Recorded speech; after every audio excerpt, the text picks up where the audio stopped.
Next, we have the tools. These are the basic calculators. We have the plate true hole calculator.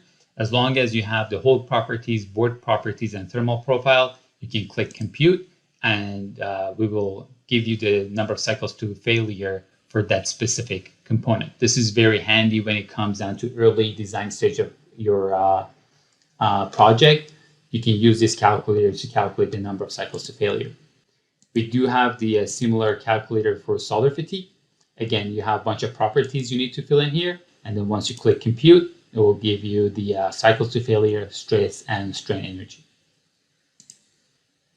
And the next one is unit conversion, which is self-explanatory.